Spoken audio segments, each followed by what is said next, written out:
Hello everyone, welcome back to differential academy.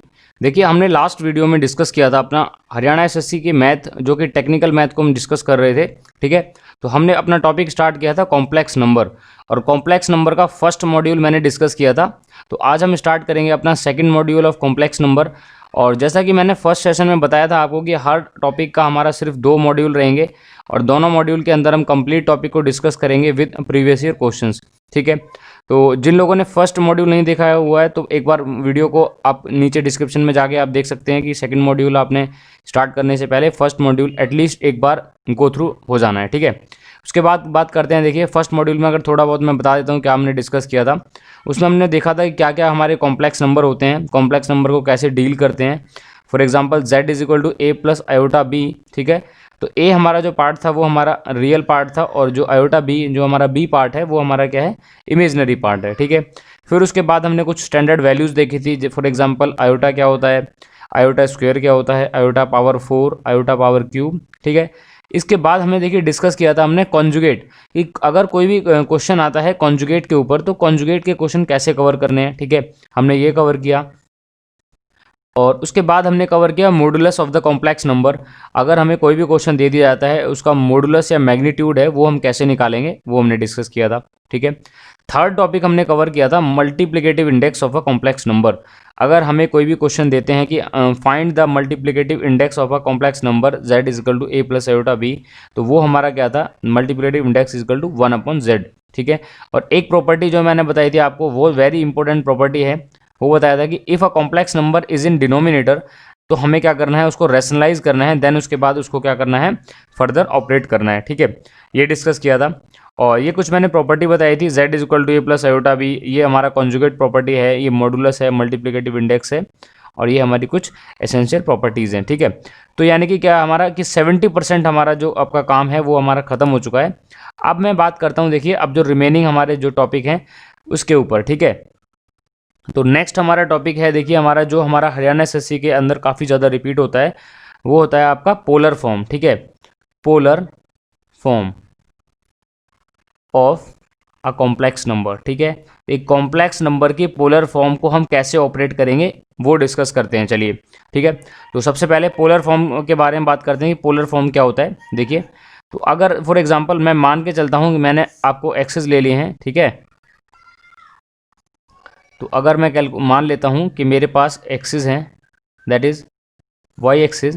ठीक है, and this is x axis.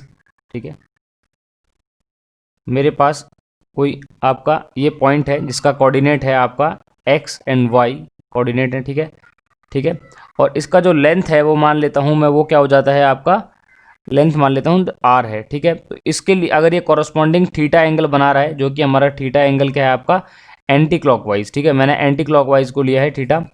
ठीक है, तो ये जो थीटा होगा इसके कॉरस्पॉन्ड हमारा, जैसा कि आपने पढ़ते हैं फिजिक्स के अंदर और आपने सभी 12th के अंदर पढ़ते आते हैं कि जब हम इसको रिजॉल्व करते हैं कंपोनेंट, ठीक है, तो एक्स एक्सिस के अलोंग क्या आता है आपका आर कॉस थीटा। ठीक है, एंड वाई एक्सिस के अलोंग आपका आएगा आर साइन थीटा। ये हमारे बेसिकली क्या है, component of R along the Y axis and component of R along the X axis. ठीक है बेटा, तो पोलर कोऑर्डिनेट हम देखिए कैसे लिखते हैं हमारे, अगर कोई भी कॉम्प्लेक्स फंक्शन है तो अगर इसके पोलर कोऑर्डिनेट हम कैसे लिखेंगे, तो वो लिखेंगे हम basically R cos theta plus iota R sine theta. ठीक है, यानी कि देखिए क्या हुआ, ये हमारा क्या है, कंपोनेंट है आपका, इसको बोलते हैं real part in polar form. ठीक है बेटा, and this is imaginary part, imaginary part. ठीक है बेटा, ठीक है, और अगर मैं इससे आर कॉमन लेता हूं तो जनरल इक्वेशन क्या होगी आपकी पोलर फॉर्म के लिए, that is equal to R cos theta plus iota sine theta. ठीक है बेटा, ठीक है, तो z is equal to R cos theta plus iota sine theta. तो इसको हम और क्या लिख सकते हैं, देखिए इसको हम बोलते हैं बेसिकली पोलर फॉर्म के लिए एक जनरल इक्वेशन, और r को हम क्या बोलते हैं, basically r is known as modulus. ठीक है, r को हम क्या बोलेंगे, मॉडुलस। ठीक है, अगर कोई इक्वेशन आती है आपको, इक्वेशन बोल देते हैं कि 4 cos theta plus iota 4 sign theta. ठीक है, तो आप इसमें कंपेयर करके लिख सकते हो, that is 4 cos theta plus iota sine theta. ठीक है, तो यहाँ पर हमारा जो आर क्या हो जाएगा, मॉडुलस हो जाएगा 4, ठीक है। और जो थीटा होता है बेसिकली, देखिए जो एंगल होता है इसको हम बोलते हैं आर्ग्यूमेंट, ठीक है। तो थीटा क्या क्या बोलेंगे हम, थीटा को बेसिकली इसको बोलते हैं आर्ग्यूमेंट, ठीक है, दैट इज आर्ग्यूमेंट। अब अगर क्वेश्चन पूछ लेते हैं व्हाट इज आर्ग्यूमेंट, तो हम यहाँ से आप निकाल सकते हो थीटा। अभी मैं क्वेश्चन भी डिस्कस करूंगा कि पोलर कोऑर्डिनेट के अंदर हम कैसे डिस्कस करते हैं क्वेश्चंस को, ठीक है। और मैं दोबारा बता देता हूँ कि ठीक है, हम जो जितने भी मॉड्यूल कवर करेंगे टेक्निकल मैथ के, आपको बस कंसेप्ट ध्यान में रखना है, उसके बाद प्रीवियस ईयर लगाने हैं। बहुत ज़्यादा डेप्थ में नहीं जाना है, बिकॉज आपके पास क्या है, पीएचडी नहीं करनी है आपने कि भाई ये ऐसा क्यों है, ऐसा क्यों है, ऐसा क्यों है। जितना भी रिलेवेंट जो आपके टॉपिक हैं, जितने भी रिलेवेंट कॉन्सेप्ट हैं, वो सारे कॉन्सेप्ट मैं कवर करूंगा। इसके बाहर आपने कोई भी बुक प्रेफर नहीं करनी है, आपने नोट्स बनाने हैं और उसके बाद प्रीवियस ईयर लगाने हैं। और इसके बाद मैं अपने अभी आज की वीडियो में कुछ प्रीवियस ईयर क्वेश्चंस भी कराऊंगा, जैसे मैंने लास्ट मॉड्यूल में कराए थे, ताकि इसके बाद आपका कोई भी टॉपिक रह ना जाए कॉम्प्लेक्स नंबर से, ठीक है बेटा। स्टार्ट करते हैं। देखिए अब एक क्वेश्चन को डिस्कस करते हैं। देखिए हरियाणा एसएससी का एक क्वेश्चन था आपका, ठीक है, 2019 का एक क्वेश्चन था हमारे पास। तो क्वेश्चन था हमारा बेसिकली, देखिए z is equal to 1 plus root 3 iota, find, ठीक है, find modulus and argument of the complex number, ठीक है बेटा।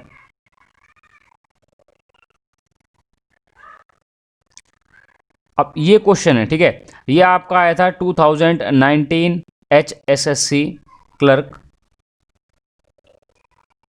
सितंबर 23 इवनिंग शिफ्ट में, ठीक है बेटा। अब ये हमारा इवनिंग में आया था। अब इसको हमें सॉल्व कैसे करेंगे एक बार ये देखते हैं। देखिए तो सबसे पहले आपको क्या करना है, सबसे पहले सॉल्यूशन करते टाइम पोलर की अगर बात करें, जहां भी आर्गुमेंट अगर वर्ड आ रहा है और जहां पे मॉडुलस वर्ड आ रहा है, यानी कि हमें क्या है, पोलर कोऑर्डिनेट की एक जनरल इक्वेशन से कंपैरिजन करना है, ठीक है। तो जनरल इक्वेशन क्या है, that is equal to Z R, ठीक है, cos theta plus iota sine theta, ठीक है। अब मैंने क्या बताया था, आर को जब अंदर मल्टीप्लाई करने के बाद मैंने बताया था कंप्लीट जो पार्ट होता है वो हमारा क्या होता है, रियल पार्ट, ठीक है।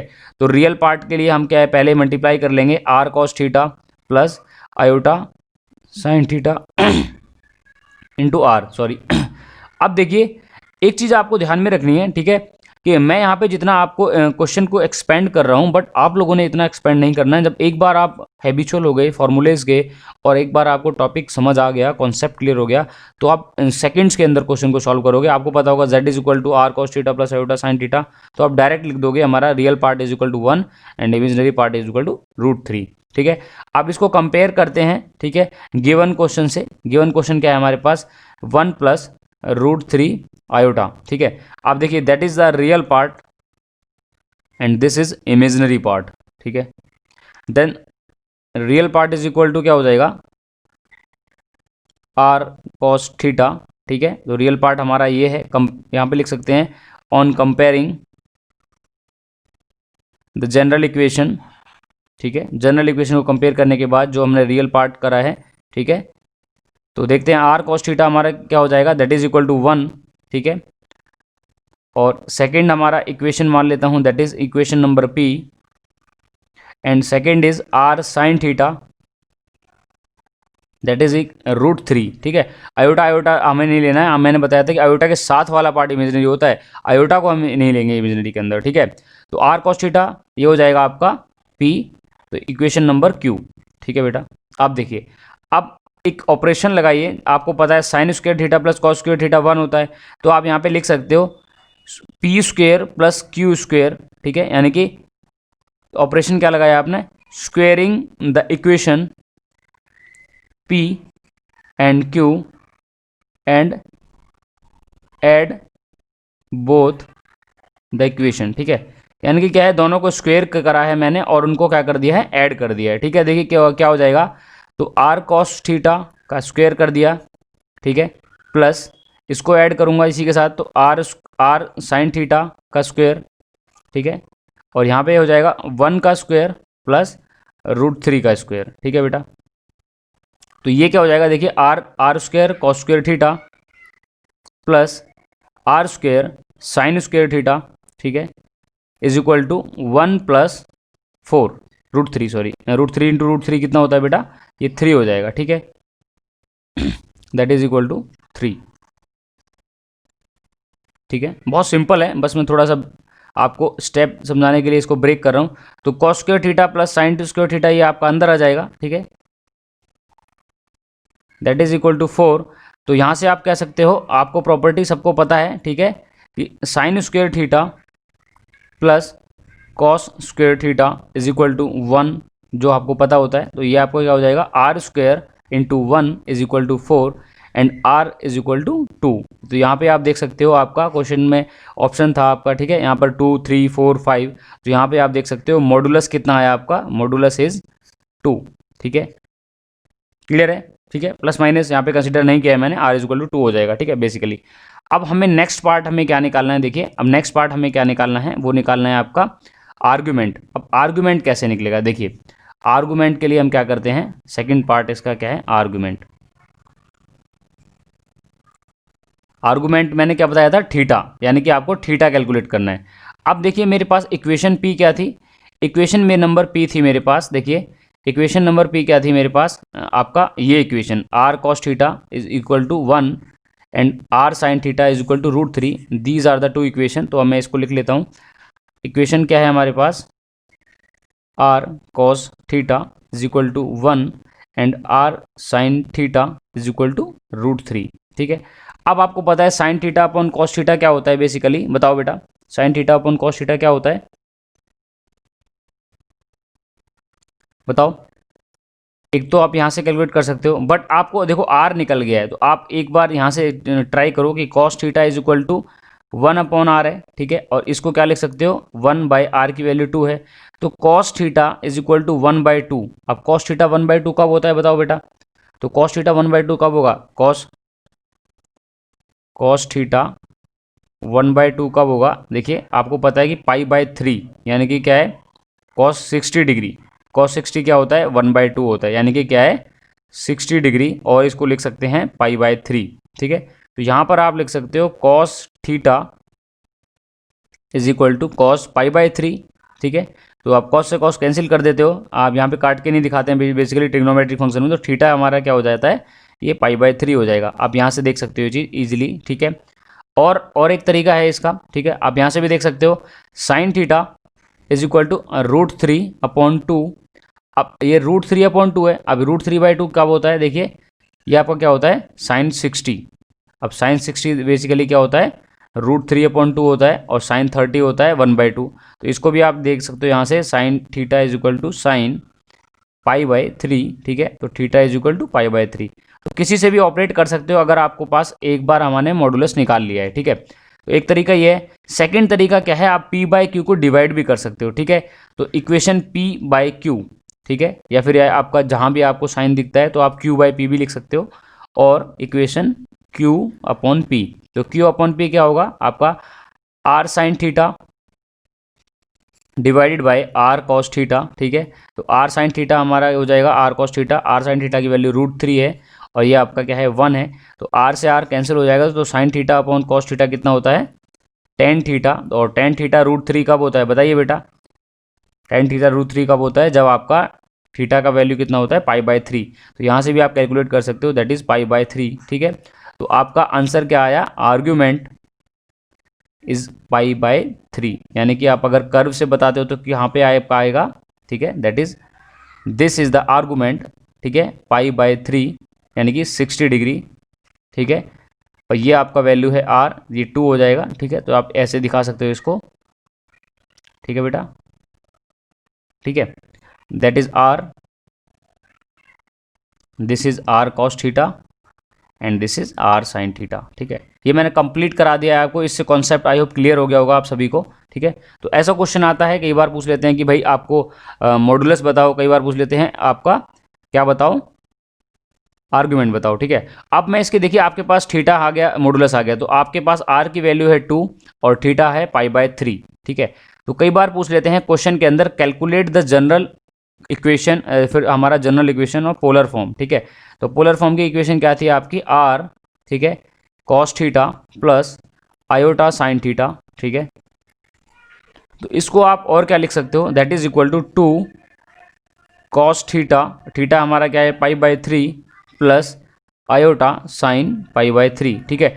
This is the final equation for the z is equal to क्या था आपका 1 प्लस √3 आयोटा, ठीक है। तो ये हमारा कॉम्प्लेक्स नंबर दिया था, तो ये हमारा कॉम्प्लेक्स नंबर है और ये हमारी इसकी क्या है पोलर फॉर्म, ठीक है, that is the polar form. तो कई बार क्या है आपको एक क्वेश्चन ये दिया जाता है और उसके बाद कह देते हैं कैलकुलेट द पोलर फॉर्म, तो आप ठीक है इसको याद कर सकते हो आप। इसका शॉर्टकट है, देखिए ए है हमारा, ये बी है, ठीक है। आप देखिए यहाँ से z is equal to A plus iota B होता है, ठीक है, और आपके पास है 1 प्लस √3 आयोटा।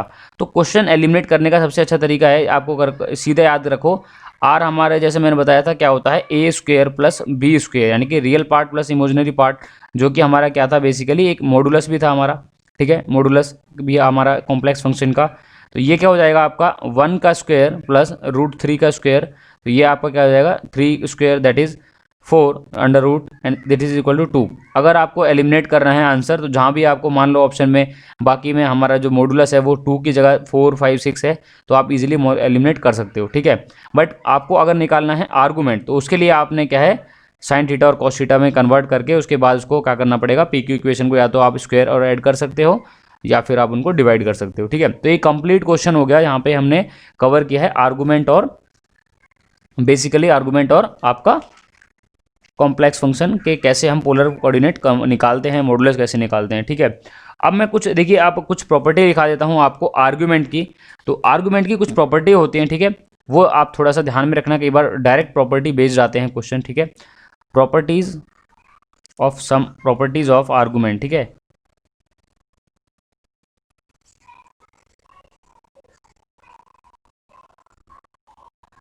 ठीक है, कुछ प्रॉपर्टी देखते हैं, देखिए। तो सबसे पहले ये बात करते हैं एक प्रॉपर्टी नंबर ए। तो आपने ध्यान रखना है, देखिए अगर हमें बोल देते हैं argument of z1 upon z2, ठीक है, यानी कि दो कॉम्प्लेक्स फंक्शन है, इनका हमारा अगर आर्गूमेंट पूछा हुआ है तो हम क्या करते हैं argument of z1 minus of argument of z2, ठीक है। ये एक प्रॉपर्टी है, इसको आपने ध्यान में रखना है पहली चीज़, ठीक है। और उसके बाद अगर देखिए अगर मैं बात करता हूँ, ठीक है, और इसके बाद अगर मैं बात करता हूँ कि अगर मान लो आपके पास है कोई complex function z is equal to A plus iota B, ठीक है, और अगर मेरे पास कॉम्प्लेक्स फंक्शन है इसका मुझे निकालना है कॉन्जुगेट, ठीक है, तो ये हो जाएगा आपका a माइनस आयोटा बी, ठीक है, कॉन्जुगेट मैंने बताया था। लेकिन अगर आपके पास क्वेश्चन है z is equal to minus A plus iota B, तो इसका कॉन्जुगेट क्या हो जाएगा आपका बेसिकली z कॉन्जुगेट हो जाएगा minus of a minus iota B, ठीक है। एक ये क्वेश्चन है, ध्यान रखना, एक बार क्वेश्चन ऐसा आ चुका था, ठीक है, तो आपको ये चीज़ ध्यान में रखनी है कि कैसे आपने इसको सॉल्व करना है, ठीक है। और एक क्वेश्चन मैं आपको कराता हूँ, देखिए प्रीवियस ईयर क्वेश्चन है, थोड़ा सा अच्छा क्वेश्चन है, तो इसको एक बार देख लेते हैं, ठीक है, और बाकी इसके बाद आपका कोई भी टॉपिक रिमेनिंग नहीं रहता है, ठीक है। तो क्वेश्चन था हमारा कैलकुलेट द कॉन्जुगेट, ठीक है, प्रीवियस ईयर क्वेश्चन थोड़ा सा डिस्कस कर लेते हैं, ठीक है। हमें क्वेश्चन पूछा गया था calculate the conjugate, conjugate calculate करना है, और क्वेश्चन है हमारा minus of √3 plus 4 iota square. अब बेटा बताओ इसका आंसर क्या होगा, ठीक है, बताइए बेटा, किसी को लग रहा है कि आइडिया कैसा होगा। देखिए हरियाणा एसएससी का क्वेश्चन है, काफ़ी अच्छा क्वेश्चन है, ठीक है। अब देखो मैंने आपको बताया था आपका जब हमारी जो माइनस वैल्यू आई थी रूट के अंदर, तो हम उसी को एलिमिनेट करने के लिए हमने आयोटा का आपका क्या करा है यूटिलाइज़ किया था। तो हम इसको कैसे करेंगे, हमारे पास कॉम्प्लेक्स फंक्शन है z is equal to -3 plus 4 iota square, ठीक है। तो -3 है, बट हम कभी भी रूट के अंदर माइनस की टर्म नहीं लिखते, तो हम उसको कना कर लेते हैं इमेजनरी, ठीक है। तो हम इसको क्या लिखेंगे 3 आयोटा। अब एक आपका कॉम्प्लेक्स नंबर के अंदर क्या दो रियल पार्ट या दो इमेजनरी पार्ट हो सकते हैं? नहीं हो सकते। मैंने बताया था आपको बेसिकली z हमारा क्या होता है a प्लस आयोटा b होता है, where a is the real part and b is the imaginary part, ठीक है। तो आयोटा स्क्वायर की वैल्यू मैंने बताई थी, तो आयोटा स्क्वायर क्या होता है आपका बेसिकली -1, और आयोटा क्या होता है आपका बेसिकली, बताओ बेटा व्हाट इज आयोटा। मैंने कल बताया था आपको आयोटा की वैल्यू क्या होती है, रूट ऑफ -1, ठीक है, रूट ऑफ -1, ठीक है। इसीलिए मैंने इसको यहाँ पे लिख दिया है, ठीक है, रूट ऑफ -1, ठीक है। अंदर आप लिख सकते हो, देखिए आप -3 को और क्या लिख सकते हो, root of 3 into minus of 1 common ले सकते हो, ठीक है, ये लिख सकते हो इसको, ठीक है। तो इसलिए मैंने इसको यहाँ सब्स्टिट्यूट करके लिख दिया है आपका √3, इसको लिख दिया है मैंने 3 आयोटा, ठीक है। अब बताओ, अब मुझे क्या करना है, ठीक है। अब ये हमारा पूरा क्या हो गया, आयोटा हो गया। अब इसके बाद जब मैं लिखूंगा √3 आयोटा, ठीक है, तो आयोटा स्क्वायर की वैल्यू क्या होती है, -1 हो जाती है, ठीक है, दैट इज इक्वल टू -4, ठीक है। तो अब मैं इसको क्या लिख सकता हूँ, कॉम्प्लेक्स नंबर, तो रियल पार्ट ये है, तो रियल पार्ट को मैं क्या लिखूंगा, -4, ठीक है, प्लस √3 आयोटा, ठीक है, दैट इज इक्वल टू हमारा, अब ये हमारा बन चुका है एक कॉम्प्लेक्स नंबर, ठीक है, where this is the real part and this is the imaginary part, ठीक है। और अब मुझे निकालना है इसका कॉन्जुगेट। अब आपको पता है कि कॉन्जुगेट क्या होता है, आपका बेसिकली साइन चेंज होता है इमेजनरी पार्ट का, ठीक है। तो -4 प्लस √3 आयोटा, इसका कॉन्जुगेट निकालना है, ठीक है। तो इसका कॉन्जुगेट बेसिकली क्या होगा, तो वो होगा आपका -4 माइनस √3, ठीक है, -4 माइनस √3 आयोटा, ठीक है। तो ये हमारा क्या था, इसका आंसर था। आप देखिए क्वेश्चन ये दिया हुआ था और ये इसका आंसर है हमारा क्या, बेसिकली कॉन्जुगेट, ठीक है। तो मैंने यहाँ पर क्या है, इसको √3 आयोटा लिखा है। एक तो ये कॉन्सेप्ट है, यहाँ पे ध्यान में रखना है, और इसके बाद आपने कभी भी कंफ्यूज नहीं होना है कि कौन सा पार्ट रियल है, कौन सा पार्ट इमेजनरी है, ठीक है। तो ये एक क्वेश्चन आया हुआ था, काफ़ी इंपॉर्टेंट क्वेश्चन है, काफ़ी कन्फ्यूजिंग क्वेश्चन था, ठीक है। बहुत इंपॉर्टेंट तो नहीं कह सकते, बट थोड़ा कन्फ्यूजिंग है, बच्चे यहाँ पे काफ़ी मिस्टेक कर देते हैं, ठीक है। तो इस तरीके के क्वेश्चन आए थे। एक क्वेश्चन और डिस्कस करते हैं, थोड़ा अच्छा क्वेश्चन था, ठीक है। क्वेश्चन पूछा गया था 1 plus iota divide by 1 minus of iota, ठीक है, where power is equal to m is equal to 1, ठीक है। तो इसमें पूछा था what is the positive multiple और इंटीग्रल ऑफ m, ठीक है। तो इस अगर इक्वेशन को सेटिस्फाई करें then what is the positive multiple of the m की वैल्यू पूछी हुई थी, तो ठीक है। तो देखो कैसे करेंगे इसको, देखो तो सबसे पहले देखते हैं लेफ्ट हैंड साइड। अब लेफ्ट हैंड साइड को देखो, मैंने बताया था कि कभी भी हमारा अगर आयोटा होता है डिनोमिनेटर में तो पहले उसको सॉल्व करते हैं। तो सबसे पहले हम क्या लेते हैं, लेफ्ट हैंड साइड को लेते हैं, ठीक है। इसको हम पहले बनाते हैं सॉल्व करके। तो 1 plus iota upon 1 minus iota, ठीक है, इसको रैशनलाइज करते हैं। तो रैशनलाइज कैसे करेंगे, मल्टीप्लाई करेंगे 1 प्लस आयोटा से, ठीक है। डिनोमिनेटर पार्ट का ऑपोजिट सिग्नेचर हम क्या करते हैं, मल्टीप्लाई करते हैं, ठीक है। तो ये क्या हो जाएगा आपका बेसिकली 1 इंटू 1 1 प्लस आयोटा, ठीक है, प्लस आयोटा स्क्वेयर, ठीक है। तो ये आपका हो जाएगा 1 माइनस आयोटा स्क्वेयर, ठीक है। तो आयोटा प्लस आयोटा हो जाएगा दैट इज 2 आयोटा, और आयोटा स्क्वेयर हो जाएगा -1, तो -1 से +1 कैंसिल, तो ऊपर आपका क्या आएगा बेसिकली, बताइए बेटा, ये आपका आ जाएगा ऊपर 2 आयोटा, ठीक है, डिवाइडेड बाय 1 माइनस, और माइनस आयोटा स्क्वायर क्या होता है, -1 होता है। तो -1 इंटू +1 दैट इज 1 + 1, ठीक है। तो आपका क्या हो जाएगा 2 आयोटा अपॉन 2, ठीक है। तो आंसर विल बी आयोटा। तो अब मैं इसको वैल्यू पुट कर सकता हूँ, तो iota power m is equal to 1। अब आपको पता है आयोटा पावर 4 की वैल्यू भी क्या होती है, iota square into iota square that is equal to 1 बताया था, बिकॉज आयोटा की हमारी वैल्यू क्या होती है, आयोटा स्क्वायर की वैल्यू होती है -1, ठीक है। और ये -1 इंटू -1 क्या हो जाएगा, +1 हो जाएगा। तो मैं इसको क्या लिख सकता हूँ, iota power m is equal to iota power 4। अब आपको पता है जब दोनों हमारे बेस सेम है तो पावर्स भी क्या हो जाएंगी, बेसिकली इक्वल हो जाएंगी, तो m इज इक्वल टू 4, ठीक है। तो इस तरीके के क्वेश्चन हमारे हरियाणा एसएससी पूछ लेता है, ठीक है। और अब यहाँ पे देखिए आपके कॉम्प्लेक्स नंबर के जो जितने भी कॉन्सेप्ट हैं वो खत्म हो जाते हैं, ठीक है। हालांकि कुछ कॉम्प्लेक्स के और टॉपिक हैं, जैसे हमारे बात करते हैं तो कॉम्प्लेक्स इंटीग्रल है, और कॉम्प्लेक्स इंटीग्रल के बाद हम पढ़ते हैं कॉची रीमन थ्योरम, जिसके अंदर हम बात करते हैं कि फंक्शन एनालिटिक है या नहीं है, ठीक है। तो ये सारी चीज़ें भी कवर करते हैं, बट हरियाणा एसएससी में हमारा यहीं तक पूछा जाता है, ठीक है। वो हमारे देखिए गेट और आईएएस के एग्जाम हैं उनमें पूछे जाते हैं, ठीक है, इंजीनियरिंग सर्विसेज है तो इसमें आता है। आप एचएसएससी लेवल तक आप यहाँ तक करिए, इसके ऊपर बेस्ड कोई भी बुक उठा सकते हो, सारे आपको क्वेश्चंस आपको ईजिली लगेंगे, ठीक है। और देखिए नेक्स्ट वीडियो में हम डिस्कस करेंगे अपना सेकंड टॉपिक, और सेकंड टॉपिक देखिए मैं स्टार्ट करूंगा इसके बाद मैट्रिक्स, ठीक है बेटा, मैट्रिक्स कवर करेंगे और उसके बाद हम बाकी फर्दर टॉपिक करेंगे, ठीक है। तो जितने भी स्टूडेंट्स ने अगर वीडियो कंप्लीट देखी है तो उसके लिए आपने क्या करना है, आप इसके बाद क्वेश्चंस लगाने हैं, और उसके बाद कोई भी डाउट होता है तो मुझे आपको बताना है कि सर मुझे इस टॉपिक में डाउट है, ताकि उसको मैं अच्छे से क्लियर करूँ, ठीक है बेटा। और देखिए अब चैनल को सब्सक्राइब करना है, और अगर कोई भी डाउट आता है तो डायरेक्ट मुझे मेल कर सकते हैं। मेल आईडी मैंने अपनी डिस्क्रिप्शन में प्रोवाइड कर रखी हुई है, ठीक है, वहाँ से आप मुझे मेल कर सकते हो। कोई भी आपका डाउट है रिगार्डिंग द प्रिपरेशन आप मुझे डायरेक्ट मेल कर सकते हो, ठीक है। और देखिए आप सारे जो कोर्सेज हैं फ्री ऑफ कॉस्ट हैं, बस आपको क्या करना है, चैनल को सब्सक्राइब करना है, वीडियो को शेयर करना है, ताकि मुझे अपना मोटिवेशन मिले और मैं आने वाले लेक्चर को और अच्छे से बेनिफिट दे पाऊँ आप लोगों को, ठीक है। तो मिलते हैं नेक्स्ट वीडियो के अंदर, तब तक के लिए stay home, stay safe, and as always stay tuned to differential academy. Thank you so much.